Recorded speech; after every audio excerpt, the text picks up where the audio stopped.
Hello everyone, welcome to our YouTube channel. It's your SOUKIU the house. So আজ তোমাদের জন্য নিয়ে এসেছি তোমাদের ডিনারকে আরো স্পেশাল করে দেওয়ার জন্য একটি দারুণ রেসিপি। এটা তোমরা শুনে তো নাক কোঁচাবে, বাট খেতে অসম্ভব সুন্দর লাগবে। অবশ্যই ট্রাই করে দেখো। ইটস পালং চিকেন। চলো তোমাদের সাথে পুরো রেসিপিটা শেয়ার করে নিই।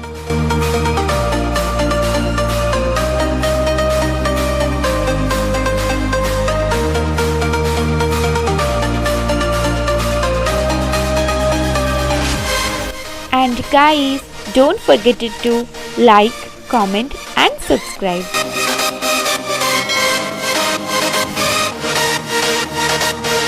পালং চিকেন বানানোর জন্য আমরা প্রথমেই এখানে চিকেন নিয়ে চলে এসেছি মার্কেট থেকে 500 গ্রাম। চিকেনটিকে ভালো করে ধুয়ে নেওয়ার পরে আমরা এর উপর একে একে অ্যাড করছি 1 টিস্পুন সল্ট, 1 টিস্পুন ধনে গুঁড়ো, 1 টিস্পুন লঙ্কা গুঁড়ো, হাফ লেমন যেটাকে আমরা স্কুইজ করে নিচ্ছি অর্থাৎ লেবুর রস হাফ চা চামচ, অ্যান্ড সবশেষে দিচ্ছি হাফ টিস্পুন কস্তুরি মেথি। এখন আমরা হাতের সাহায্যে এটিকে ভালো করে মিক্স করে রেখে দেব, আর ম্যারিনেট করে নেওয়ার পর এটিকে 30 মিনিট ম্যারিনেট করে রেখে দিচ্ছি। ততক্ষণ আমরা একটি বাউলের মধ্যে হাফ কাপ টক দই নিলাম এবং সেটিকে আমরা ভালো করে ফেটিয়ে নেব।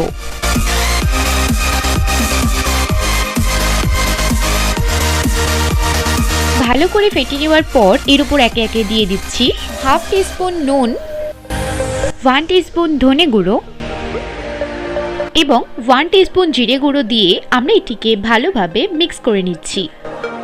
অ্যান্ড দেন এখানে অ্যাড করছি 1.5 টিস্পুন লঙ্কা গুঁড়ো। এটিকেও আমরা খুব সুন্দর করে মিক্স করে নেব। ভালো করে মিক্স করে নেওয়ার পর আমরা এর মধ্যে দিয়ে দিচ্ছি 1 টিস্পুন আদা রসুনের পেস্ট এবং এটিকেও আমরা ভালো করে মিক্স করে নেব।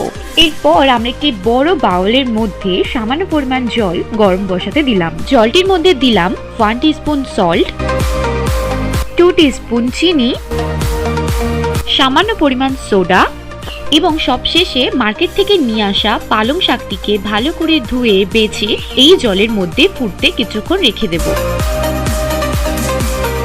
শাকটি গরম জলের মধ্যে 10 মিনিট ফোটার পর আমরা এটিকে একটি ঠান্ডা জলের পাত্রের মধ্যে তুলে নিচ্ছি। এর ফলে শাকটির রংটি আরো সুন্দর হবে আর শাকের মধ্যে থাকা প্রোটিনটা নষ্টও হবে না। এখন একটি ননস্টিকের ফ্রাইং প্যানের মধ্যে আমরা তেল অ্যাড করলাম 1 কাপ মতন এবং তেলটি হালকা গরম হয়ে গেলে এর মধ্যে দিলাম 1 টিস্পুন জিরে। জিরেটি হালকা ভাজা ভাজা হয়ে গেলে এর মধ্যে দিয়ে দিচ্ছি আগে থেকেই কুচিয়ে রাখা পেঁয়াজগুলি।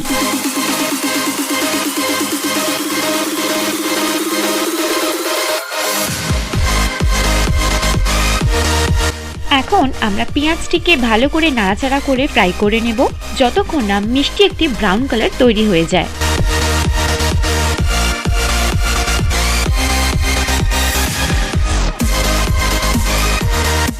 ফ্রাই করতে করতে এই রকম কালারটি হয়ে গেলেই আমরা এর উপর দিয়ে দিচ্ছি আগে থেকে কেটে রাখা টমেটোগুলি।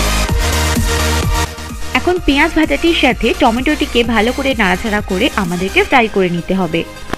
সো এভরিওয়ান, তোমাদেরকে একটা ছোট্ট ইনফরমেশন দিয়ে রাখি, তোমরা যদি কোনো রকম কিচেন টুলস পারচেস করতে ইন্টারেস্টেড থাকো দেন আমাদের এই ভিডিওটির ডেসক্রিপশন বক্স থেকে তোমরা সরাসরি সেটিকে পারচেস করে নিতে পারো, আর এটি তোমাদের রান্নাতে তোমাদেরকে অনেক হেল্প করবে।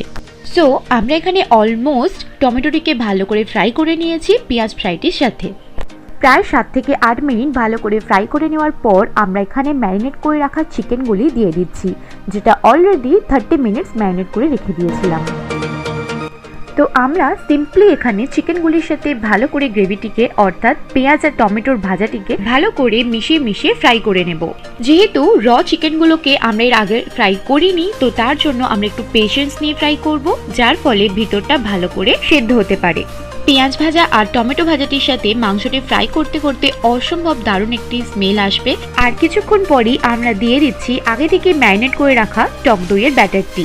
এই টক দইয়ের ব্যাটারটির মধ্যে কি আছে অবশ্যই তোমরা ভিডিওটির আগে দেখে নিয়েছো। তো এটিকে আমরা মাংসটির সাথে এখন সুন্দরভাবে মেল্ট করে নেব, যার ফলে মাংসটির মধ্যে পুরো ব্যাটারটি ভালোভাবে স্প্রেড হয়ে যেতে পারে। আমরা চিকেনগুলোকে এইভাবেই প্রায় 8 থেকে 10 মিনিট ভালো করে কষিয়ে নিচ্ছি। এর ফলে চিকেনগুলো একটু সেদ্ধও হয়ে যাবে আর মশলাগুলো খুব সুন্দরভাবে চিকেনের মধ্যে ঢুকে যাবে।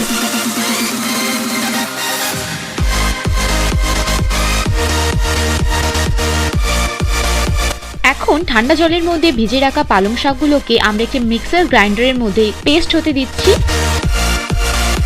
এবং এই একই সাথে পেস্ট করে নিচ্ছি ধনেপাতাগুলি। এখন কষিয়ে নেওয়া চিকেনটির মধ্যে দিয়ে দিলাম ধনেপাতা এবং পালং পেস্ট। এই ব্যাটারটিকে এখন চিকেন কষাটির সাথে ভালো করে মিশিয়ে নেব, যার ফলে পালং আর ধনেপাতার পেস্টটি খুব সুন্দরভাবে অ্যাবসর্ব করতে পারে।